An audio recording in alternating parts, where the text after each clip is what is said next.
Assalamualaikum dear viewers. Welcome to our YouTube channel. Online classes and tutor tricks. Kindly subscribe our channel and press the bell icon. Assalamualaikum dear students. Today our topic of discussion is electromotive force, terminal voltage and internal resistance. Dear students, electromotive force और terminal voltage को जानने के लिए सबसे पहले जरूरी है कि हमें सेल या बैटरी के बारे में थोड़ा बहुत मालूमात हो। तो पहले सेल या बैटरी के बारे में थोड़ा बहुत डिस्कशन करते हैं, बाद में इलेक्ट्रोमोटिव फोर्स और टर्मिनल वोल्टेज की तरफ आते हैं। डियर स्टूडेंट्स, यहाँ पे मैंने एक डायग्राम लिया हुआ है जो सेल या बैटरी का डायग्राम है। यहाँ पे ये डायग्राम हमारे पास सेल का डायग्राम है या इसको हम कहते हैं बैटरी। अब डियर स्टूडेंट्स, यहाँ पे बैटरी में हमारे पास क्या होता है, दो इलेक्ट्रोड्स होते हैं और वो इलेक्ट्रोड्स हमने रखे होते हैं इन इलेक्ट्रोलाइट जो एक लिक्विड होता है। ये हमारे पास लिक्विड है, यहाँ पे ये दो इलेक्ट्रोड्स हैं। यहाँ पे जो एक इलेक्ट्रोड होता है वो है पॉजिटिव इलेक्ट्रोड, एक होता है नेगेटिव इलेक्ट्रोड, और ये हमारे पास है इलेक्ट्रोलाइट। डियर स्टूडेंट्स, इलेक्ट्रोलाइट में आयंस मूव करते हैं, पॉजिटिव एक डायरेक्शन में और नेगेटिव दूसरी डायरेक्शन में।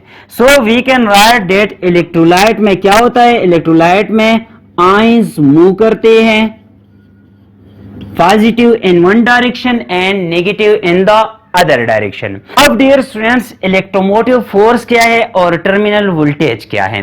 Electromotive force is actually the energy required to move charge in a complete circuit. इसका क्या मतलब है कि यहाँ पे एक्सटर्नली भी इलेक्ट्रॉन फ्लो करते हैं और इंटरनली भी आयंस मूव करती है फ्रॉम वन टर्मिनल या from one electrode to the other electrode. So हम कह सकते हैं कि इलेक्ट्रोमोटिव फोर्स क्या है।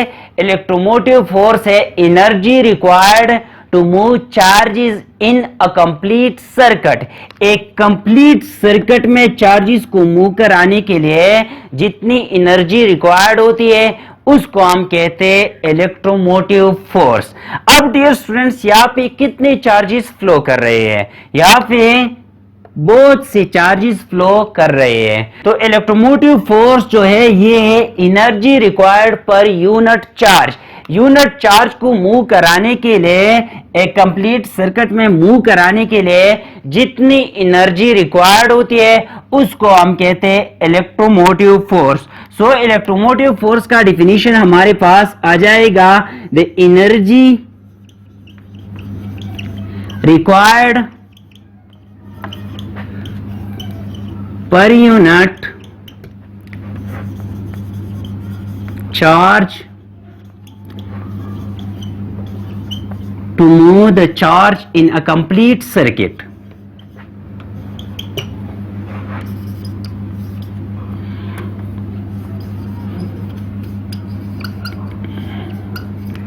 Circuit is called electromotive force. Complete circuit कौन सा है, यहाँ पे एक है एक्सटर्नल सर्किट और एक है बैटरी के अंदर।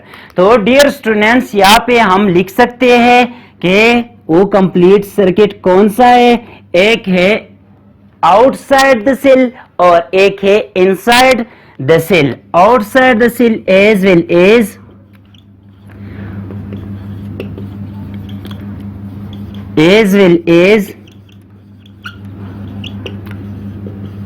inside the cell।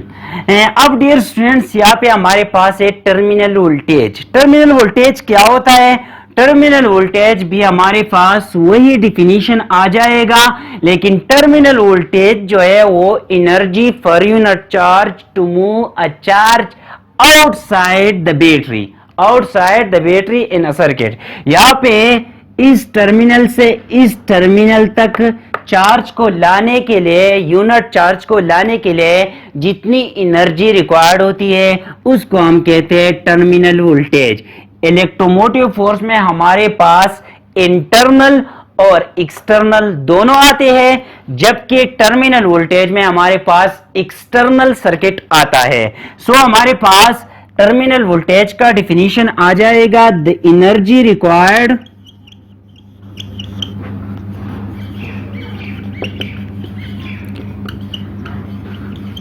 to move a unit charge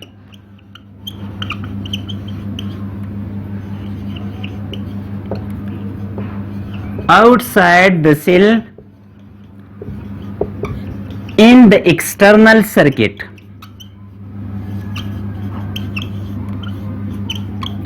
is called terminal voltage. अब डियर स्टूडेंट्स, यहाँ पे जब आयंस मूव करते हैं सेल के अंदर, मैंने यहाँ पे लिख लिया कि इलेक्ट्रोलाइट क्या होता है, इसमें आयंस मूव करते हैं। पॉजिटिव आयंस एक डायरेक्शन में मूव करते हैं और नेगेटिव आयंस दूसरी डायरेक्शन में मूव करते हैं। फॉर एग्जांपल, ये हमारे पास पॉजिटिव आयंस का डायरेक्शन है और ये हमारे पास नेगेटिव आयंस का डायरेक्शन है। तो यहाँ पे जब ये दोनों अपोजिट डायरेक्शन में मूव करते हैं तो इन दोनों के दरमियान क्या होगा, यहाँ पे होगा कोलिजन, और उस कोलिजन की वजह से कुछ एनर्जी डिसिपेट होगी। यहाँ पे कुछ एनर्जी जो है ये डिसिपेट होगी। इसका क्या मतलब है कि टोटल एनर्जी जो है वो या एक्सटर्नल सर्किट के लिए यूज नहीं होगी, बल्कि कुछ जो है वो डिसिपेट होगी। और ये एनर्जी किस वजह से डिसिपेट हो गई, ये हमारे पास इस सेल की इंटरनल रेजिस्टेंस की वजह से। ये इंटरनल रेजिस्टेंस किस वजह से पैदा हुआ, ये आयंस की कोलिजन की वजह से। तो इसको हम कहते हैं इंटरनल रेजिस्टेंस। इंटरनल रेजिस्टेंस हमारे पास क्या है, जब आयंस इलेक्ट्रोलाइट के अंदर मूव करते हैं तो वो अपोजिट डायरेक्शन में मूव करते हैं। पॉजिटिव आयंस एक डायरेक्शन में और नेगेटिव आयंस दूसरी डायरेक्शन में। तो ये दोनों जो है एक दूसरे के साथ कोलिजन करती हैं और कोलिजन की वजह से कुछ एनर्जी डिसिपेट होती है, और वो एनर्जी जो डिसिपेट होती है हम कहते हैं कि ये internal resistance of the battery की वजह से डिसिपेट हो गई। सो इंटरनल रेजिस्टेंस हमारे पास क्या है, the resistance of the source or the resistance of the battery or the resistance of the cell is called internal resistance, और इसको हम रिप्रेजेंट करते हैं by small r। For example, यहाँ पे हमारे पास बैटरी है, एक टर्मिनल ये है, एक टर्मिनल ये है। इन दो टर्मिनल्स के दरमियान इंटरनल रेजिस्टेंस होता है स्मॉल r। लेकिन हम जब इसको सर्किट में शो करते हैं तो बैटरी लगाते हैं, इसके साथ इंटरनल रेजिस्टेंस लगाते हैं। ये हमारे पास है इलेक्ट्रोमोटिव फोर्स, ये है इंटरनल रेजिस्टेंस, और यहाँ पे हमारे पास आ जाएगा ये इलेक्ट्रोमोटिव फोर्स, ये बैटरी हो गई, ये इसका इंटरनल रेजिस्टेंस हो गया, और ये हमारे पास लोड हो गया जिसे हम कहते हैं कैपिटल R। अब डियर स्टूडेंट्स, यहाँ पे टोटल वोल्टेज, यहाँ पे इलेक्ट्रोमोटिव फोर्स बराबर होगा voltage across this resistance and voltage across this resistance. तो हमारे पास आ जाएगा E is equal to V across capital R plus V across small r। ये स्मॉल r इंटरनल रेजिस्टेंस है और कैपिटल R जो है ये हमारे पास लोड रेजिस्टेंस है। यहाँ पे हमारे पास आ जाएगा E is equal to I into R plus I into small r, V is equal to IR according to Ohm's law। तो voltage across this resistance will be equal to IR and voltage across this resistance will be equal to I small r। तो यहाँ पे I को common ले ले, I हमारे पास आ जाएगा R plus R E। तो इस सर्किट में हमारे पास आ जाएगा I is equal to E divide by, इसको यहाँ शिफ्ट करें तो डिवाइड हो जाएगा R प्लस R। ये हमारे पास करंट हो गया इस सर्किट का।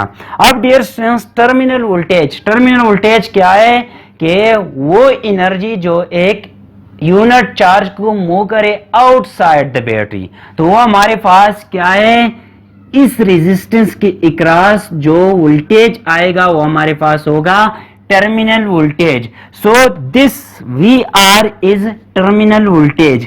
तो टर्मिनल वोल्टेज को हम VT से भी रिप्रेजेंट कर सकते हैं। ये हमारे पास इक्वल आ जाएगा E और VR को इस साइड पे शिफ्ट करें, E minus VR, VT is equal to E minus VR is equal to IR। ये हमारे पास इक्वेशन आ गया टर्मिनल वोल्टेज का।